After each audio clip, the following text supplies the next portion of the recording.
കോഴിക്കോട് തോട്ടുമുക്കത്ത് കാട്ടുപന്നിയുടെ ആക്രമണത്തിൽ റിട്ടയർഡ് അധ്യാപികയ്ക്ക് ഗുരുതര പരിക്കേറ്റെന്ന വാർത്തയാണ് വരുന്നത്.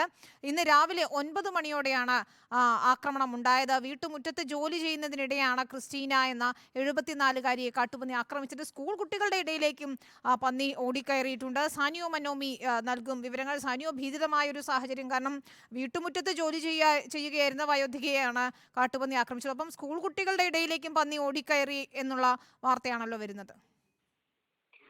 അതെ Vinitha, Thottumukkam government U P സ്കൂളിന്റെയും പാന്തോം ഇംഗ്ലീഷ് മീഡിയം സ്കൂളിന്റെയും ഇടയിൽ വെച്ചാണ് ഈ ഒരു ആക്രമണം ഉണ്ടായിരിക്കുന്നത്. 74-കാരിയായ ക്രിസ്റ്റീന ടീച്ചർ, അവർക്ക് വലത് കൈക്കും അതുപോലെ ഇടത് കാലിനും പരിക്കേറ്റിട്ടുണ്ട്. രണ്ട് എല്ലും പൊട്ടിയ നിലയിലാണെന്നാണ് അറിയുന്നത്. വലത് കൈയിന്റെ എല്ല് പൊട്ടി പുറത്തെത്തിയ നിലയിലായിരുന്നു.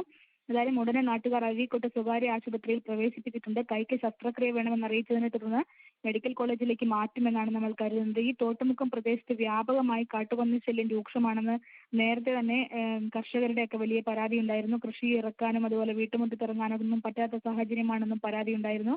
ഏതായാലും ഈ പന്നി ഇപ്പോൾ കുട്ടികളുടെ അടക്കം ഇടയിലേക്കാണ് ഇടിച്ചു കയറിയിരിക്കുന്നത്. വലിയ അപകടമാണ് ഒഴിവായത്. ഈ പന്നിയെ ഉടൻ തന്നെ കാട്ടിലേക്ക് തുരത്തുകയോ വെടിവെച്ച് കൊല്ലുകയോ ചെയ്യണമെന്നാണ് ഇവിടുത്തെ കർഷകരുടെ പ്രധാനപ്പെട്ട ആവശ്യം. ശരി, സാനിയോ ആണ് വിവരങ്ങൾ നൽകിയത്.